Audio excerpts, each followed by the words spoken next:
और अधर्म की व्याख्या बड़ी ही गहन होती है, क्योंकि हर प्राणी का धर्म व्यक्तिगत होता है।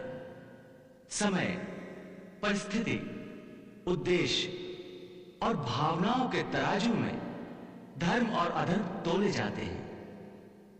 जैसे कि एक ही कार्य धर्म में हो सकता है और अधर्म में।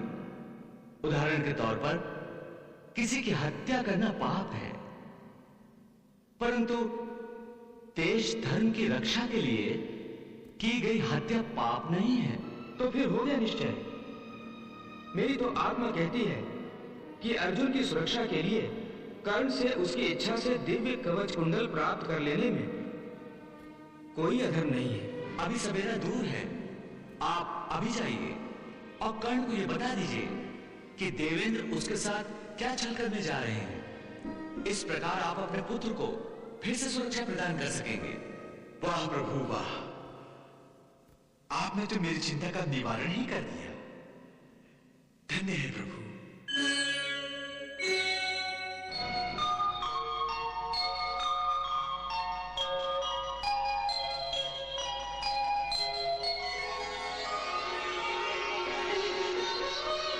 प्रणाम प्रभु।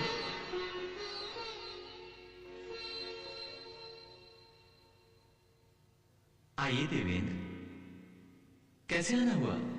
हे त्रिलोकीनाथ, तीनों लोकों में आपसे तो कोई बात छुपी नहीं रह सकती। आप भली भांति जानते हैं कि मैं यहां क्यों आया हूं। प्रभु, मुझे अपने पुत्र अर्जुन की चिंता आप तक खींच लाई है। प्रभु, मैं जानता हूं आप अर्जुन के सखा हैं और आपने इस महायुद्ध में अपनी विशेष कृपा दृष्टि से अर्जुन का सारथी बनना भी आपने स्वीकार किया है। इस प्रकार आपने अर्जुन को अपनी सुरक्षा में लेकर संपूर्ण सुरक्षा प्रदान की है। हाँ, मित्र होने के नाते मुझे इतना तो अवश्य ही करना चाहिए था, विशेषकर इसलिए क्योंकि इस युद्ध में वो धर्म पर है।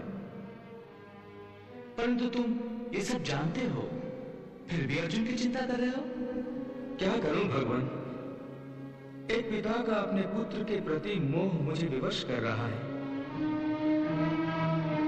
पिता जब तक स्वयं अपने पुत्र की सुरक्षा के लिए कुछ न कुछ नहीं कर लेता, तब तक उसे चैन नहीं मिलता। प्रभु, ममता की प्रवृत्ति ही कुछ ऐसी होती है कि माता पिता पुत्र मोह में कुछ भी करने को तैयार हो जाते हैं। हाँ देवराज, पुत्र प्रेम और ममता आदरणीय भावनाएं हैं, परंतु पुत्र मोह में धृतराष्ट्र की भांति अंधा हो जाना उचित नहीं है। ये जो महाविनाशक युद्ध हो रहा है, ये धृतराष्ट्र के अनुचित पुत्र मोह के कारण ही तो हो रहा है। प्रभु, धृतराष्ट्र ने यह सारा अनर्थ दुर्योधन को पांडवों का अधिकार छीनकर केवल राजपाट दिलाने के लिए किया था और अपनी मूर्खता के कारण अपनी पूरी संतान को मृत्यु के मुंह में ढकेल दिया है। परंतु मैं ऐसा कोई अनर्थ नहीं करना चाहता। प्रभु, मैं तो केवल अर्जुन के प्राणों की सुरक्षा हेतु कर्ण और अर्जुन के बीच जो शक्ति का असंतुलन है उसे बराबर करना चाहता हूं। प्रभु, आप तो जानते ही हैं कि कर्ण के पिता सूर्यदेव ने कर्ण को जन्म से ही कवच कुंडल प्रदान किए हैं। उनके कारण वो युद्ध भूमि में अजय हो गया है। इस प्रकार युद्ध भूमि में उसका पलड़ा पहले से ही भारी है, परंतु अर्जुन के पास ऐसी कोई सुरक्षा नहीं है। प्रभु, इसलिए दोनों की स्थिति बराबर नहीं है। प्रभु, उस दिव्य कवच कुंडल के कारण कर्ण का पलड़ा पहले से ही भारी है।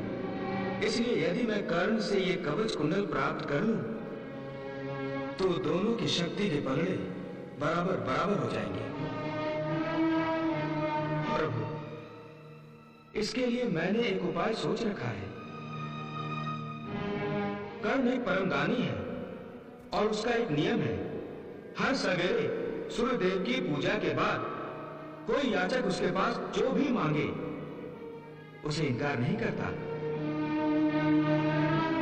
मैं उसी समय एक याचक बनकर उसके पास जाऊंगा और उसके कवच कुंडल भिक्षा में मांगूंगा। प्रभु, यही तो अवसर है उसके दान धर्म का लाभ उठाने का। इसीलिए मैं आपके पास आया। परंतु आप मेरे पास क्यों आए हो? आप एक दानवीर से भिक्षा मांगने जा रहे हो, उसमें मेरी क्या आवश्यकता पड़ी? प्रभु, मैं आपसे सफलता का आशीर्वाद लेने आया हूं। अच्छा, तो आप ये चाहते हो कि मैं आपको इस बात का आशीर्वाद दूं कि आप जो किसी के साथ छल करने जा रहे हो उसमें सफल हो? परंतु ये छल नहीं है प्रभु। ना मैं चोरी करने जा रहा हूं, ना तो धोखा देकर छीनने जा रहा हूं।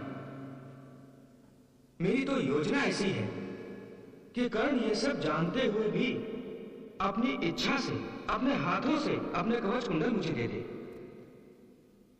आप ही कहिए प्रभु, क्या मेरा यह कार्य धर्म कहलाएगा या अधर्म? देवराज, धर्म और अधर्म की व्याख्या बड़ी ही गहन होती है, क्योंकि हर प्राणी का धर्म व्यक्तिगत होता है। समय, परिस्थिति, उद्देश्य और भावनाओं के तराजू में धर्म और अधर्म तोले जाते हैं। जैसे कि एक ही कार्य धर्म में हो सकता है और अधर्म में। उदाहरण के तौर पर किसी की हत्या करना पाप है, परंतु देश धर्म की रक्षा के लिए की गई हत्या पाप नहीं है। किस परिस्थिति में किस व्यक्ति का क्या धर्म है, यह निश्चय तो उस व्यक्ति की आत्मा करती है। इसलिए आपने जो प्रश्न मुझसे किया है उसका उत्तर तो केवल आपकी अंतरात्मा दे सकती है। इसलिए आपकी अंतरात्मा आपसे जो कहे वही आपका धर्म है, वही आप कीजिए। तो फिर हो गया निश्चय। मेरी तो आत्मा कहती है कि अर्जुन की सुरक्षा के लिए कर्ण से उसकी इच्छा से दिव्य कवच कुंडल प्राप्त कर लेने में कोई अधर्म नहीं है।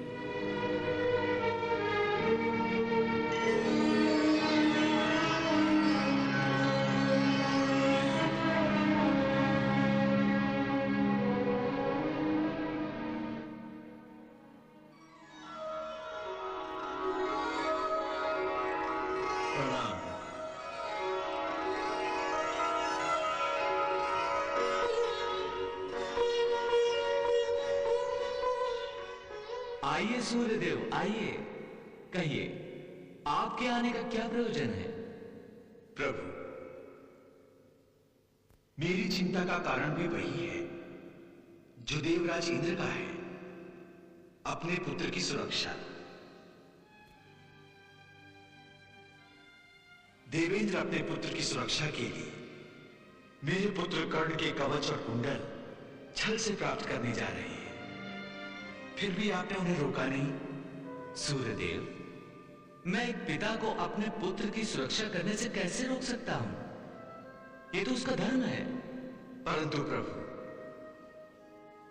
देवेंद्र जहां अपने पुत्र की सुरक्षा का प्रबंध करने जा रहे हैं, वहां वो मेरे पुत्र की सुरक्षा नष्ट करने जा रहे हैं। ये कैसा धर्म है प्रभु?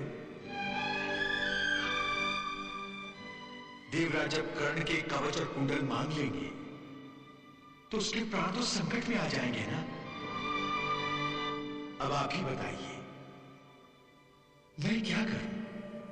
आप भी एक पिता के धर्म का पालन करिए। देवेंद्र अपने पुत्र की सुरक्षा का प्रबंध कर रहे हैं, आप अपने पुत्र की सुरक्षा का उपाय सोचिए। परंतु देवराज तो कल सवेरे ही कर्ण से भिक्षा में कवच और कुंडल मांगने जा रहे हैं। मन तो करता है कि कल सूर्योदय ही न होने दूं, परंतु मैं सृष्टि के नियम को नहीं तोड़ूंगा।